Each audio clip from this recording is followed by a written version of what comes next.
Bonjour Stéphane Espic, vous êtes je pense 7e sur la liste France Libre. France Libre, ouais, c'est ça, ouais. Qu'est-ce Liste qui vous Dieudonné, a... Lalanne. Ouais. Voilà. Qu'est-ce qui vous a amené à vous engager sur cette liste? Bah, j'y vais un petit peu à reculons quand même parce que je suis pas dupe et donc je sais qu'il y a des choses qui sont pas toujours très claires. Mais cette liste, c'est une liste d'union de citoyens, donc c'est primordial pour justement se présenter aux élections.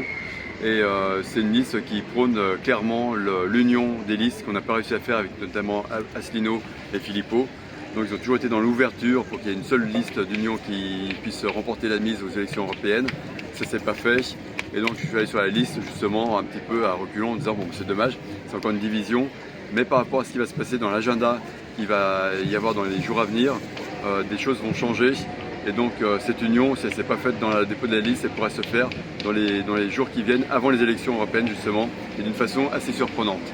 Est-ce que vous pouvez me dire les points essentiels que vous souhaitez mettre en avant?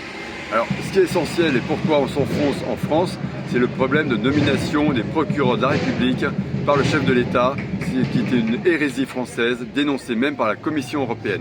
La seule chose de bien dans cette Commission européenne, c'est qu'elle fait un rapport sur l'état de droit en France, fait par des vrais juristes, qui ne sont pas trop politisés visiblement, et qui ont clairement défini que l'état de droit est bafoué en France, notamment par ces élections, enfin par ces promotions des juges par le pouvoir exécutif. Il y a un manque de séparation des pouvoirs. Ça c'est le premier point. Le deuxième point que relève justement ce rapport sur l'état de droit en France, c'est la mainmise des oligarques sur les médias français qui ne permettent pas d'avoir un accès à un débat libre et éclairé. Le troisième point qu'ils mettent en avant, c'est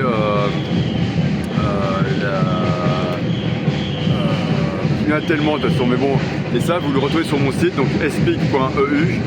Il y a un lien sur justement le rapport d'état de droit de la Commission européenne. Vous voyez, je ne suis pas sectaire, je ne suis pas complètement, je suis pas pour tout balancer. Il faut récupérer ce qu'il y a de meilleur dans chaque institution. Et ces rapports sur l'état de droit ne sont pas trop mauvais, même on peut faire mieux.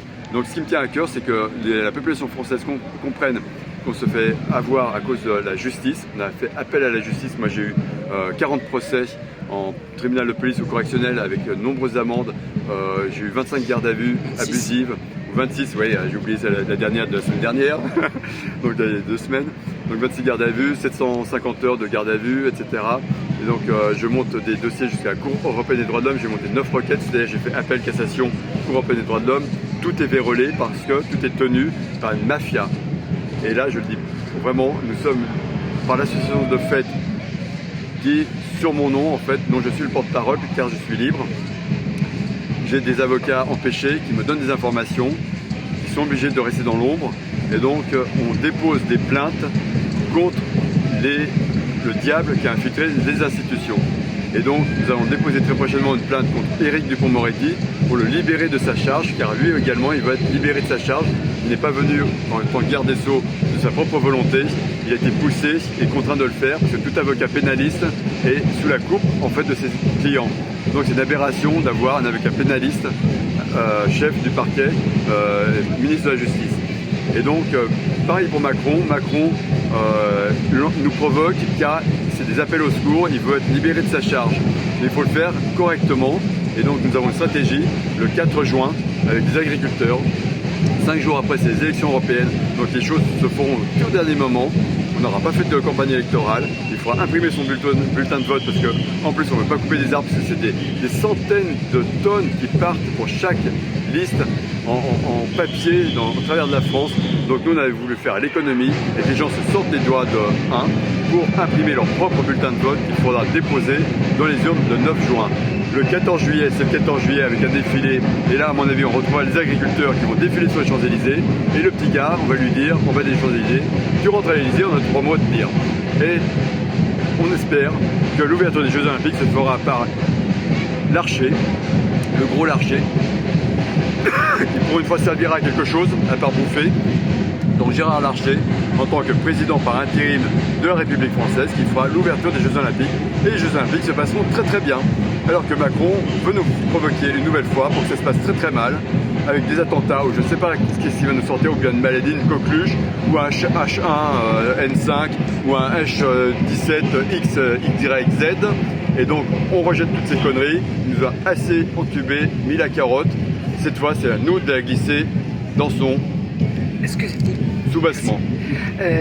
Et au niveau politique internationale, vous avez des points précis? Ah bah oui, ce qui se passe à Gaza, l'ONU l'a clairement dit, c'est un génocide. Nous savons que nous avons des députés, notamment Meir Habib, qui fait tout pour importer le conflit israélo-palestinien sur le territoire français. Il faut s'opposer à ça et refuser ce genre de provocation. Au niveau de l'Ukraine, il faut savoir que la moitié des terres ukrainiennes sont détenues par des fonds de pension américains qui ont racheté les parts sociales des exploitants qui ont grossi, concentré en Ukraine. Après, c'est très facile pour eux de racheter les parts sociales parce qu'ils sont financiarisés, ils se trouvent à la bourse d'Ukraine. Il suffit de racheter ces parts sociales. C'est ce qu'ont fait les fonds de pension américains. Ils détiennent la moitié des terres, pas en direct, ils ne sont pas propriétaires des terres, mais ils sont propriétaires des exploitations.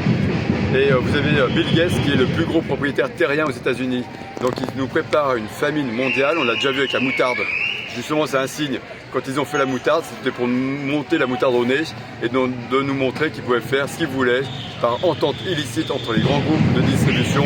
Et donc c'est de montrer l'emprise qu'ils ont sur nous.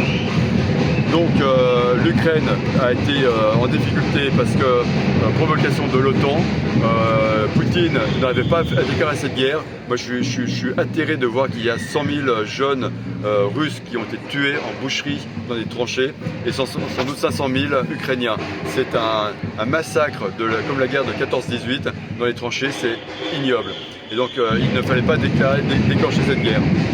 Mais c'était des provocations de l'OTAN et donc je ne suis pas pro-Poutine et je pense que Poutine est également de mèche pour avoir le rôle du méchant et pour justement que le monde se sente en insécurité, parce que quand on est en insécurité, que l'on a peur et qu'on est en guerre, on se range toujours derrière son chef.